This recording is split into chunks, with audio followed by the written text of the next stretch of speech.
Karthigai Deepam serial நேர்களுக்கு வணக்கம். நம்மளோட கார்த்திகை தீபம் சீரியல்ல ஒரு சூப்பரான எபிசோட் வந்திருக்குன்னே சொல்லலாம். மிஸ் பண்ணாம ஃபுல் வீடியோக்குள்ள போறதுக்கு முன்னாடி நம்ம சேனலை லைக் அண்ட் சப்ஸ்கிரைப் பண்ணி சப்போர்ட் பண்ணுங்க.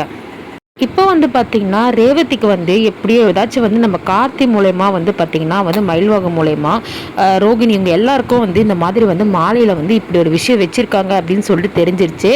ஏன்னா என்ன பிளான் அப்படின்னு சொல்லிட்டு பேசுகிறத ரோகிணி கேட்டுறாங்க. அதாச்சும் நம்ம சந்திரகலாவும் சாமுண்டீஸ்வரரும் பேசும்போது ரோகிணி கேட்டுறாங்க.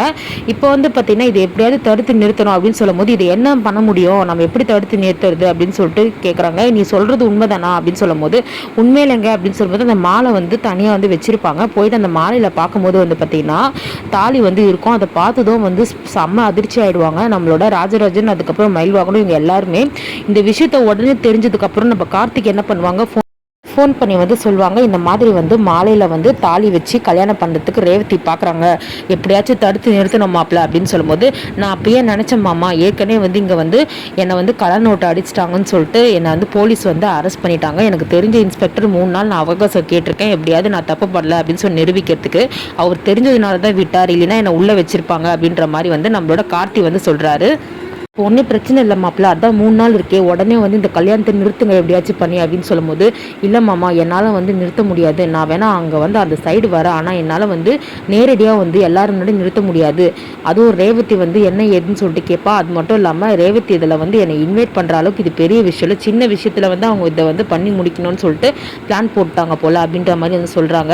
எனக்கு அப்பயே சந்தேகம் வந்தது, அதனால தான் மயில்வாகனத்துக்கிட்ட ஃபோன் பண்ணி அவர்கிட்ட நான் கேட்டேன் இந்த மாதிரி எதனா அத்தை பூஜையோ இல்லை எதனா வச்சுருக்காங்களா அப்படின்னு சொல்லிட்டு. இப்போ பார்த்தீங்கன்னா நம்மளோட ரோகிணி என்ன பண்ணுறாங்க, ரேவதி கிட்ட போய் சொல்கிறாங்க, உனக்கு மருந்து உண்மையிலே பிடிச்சிருக்கா அப்படின்னு கேட்குறாங்க. பிடிச்சிருக்கா, ஆனால் எனக்கு கல்யாணம் பண்ணுறதை பற்றி நிறைய யோசிக்கணும், அதுக்காக கொஞ்சம் டைம் வேணும், நிச்சயம் பண்ணாலும் எனக்கு பார்த்திங்கன்னா எனக்கு 2 மனசாகவே இருக்குது அப்படின்னு சொல்லும்போது உன் மனசில் என்ன இருக்குதுன்னு மட்டும் சொல்லு அப்படின்னு சொல்கிறாங்க. அப்போ என் மனசில் இப்போதைக்கு மருது மேலே எனக்கு இன்ட்ரெஸ்ட் இல்லைக்கா.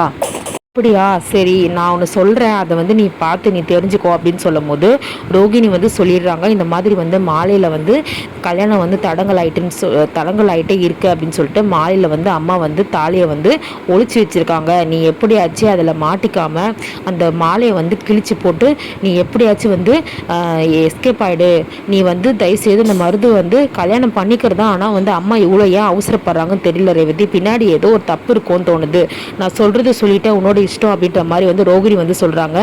ரேவதி அதை பார்த்து ஷாக் ஆகிடுறாங்க. என்னக்கா சொல்கிற, அம்மா இப்படி எல்லாமா பண்ணுறாங்க அப்படின்னு சொல்லிட்டு என்ன பண்ணுறாங்க, கரெக்டாக ரேவதி ரேவதி மாலை மாற்றிக்கலாம்னு சொல்லிட்டு கூப்பிடும்போது அப்போ என்ன பண்ணுறாங்க அப்படின்னா ரேவதி அந்த மாலையை என்ன பண்ணுறாங்க பார்க்குறாங்க. பார்த்துட்டு அம்மா நீங்கள் பரிகாரம் தான் பண்ணுறீங்களா அப்படின்ற மாதிரி கேட்குறாங்க. இதில் என்னம்மா சந்தேகம், உன் நல்லதுக்கு தானே பண்ணுறோம் அப்படின்னு சொல்லும்போது அந்த மாலையை என்ன பண்ணுறாங்க, கிழிச்சு போட்டுடுறாங்க. பார்த்தீங்கன்னா அதில் தாலி கயிறு இருக்குது. என்னம்மா பித்தலாட்டம் இது, ஏன் கல்யாணத்துக்கு இவ்வளோ அவசரப்படுறீங்க, பொறுமையாகவே இருக்க மாட்டிங்களா, எதனால் அவசரப்பட்டு கல்யாணம் பண்ணோன்னு சொல்லிட்டு நினைக்கிறீங்க, நீங்கள் என்ன சொல்லிங்க, நிச்சயம் பண்ணிவிட்டு 6 மாதம் அப்படி கழிச்சு கூட கல்யாணம் பண்ணிக்கலாம் தானே சொன்னீங்க, எதுக்காக இப்படி ஒரு எனக்கு தெரியாமல் ஒரு ஏற்பாடு பண்ணி வச்சுருக்கீங்கன்னு சொல்லும்போது அப்போ நம்மளோட சாமுண்டீஸ்வரி திருன்னு முழிக்கிறாங்க. இல்லைம்மா உன்னோட கல்யாணம் தடங்களாயிட்டே இருக்குது, அதனால தாம்மா நான் பண்ணேன் அப்படின்ற மாதிரி சொல்கிறாங்க.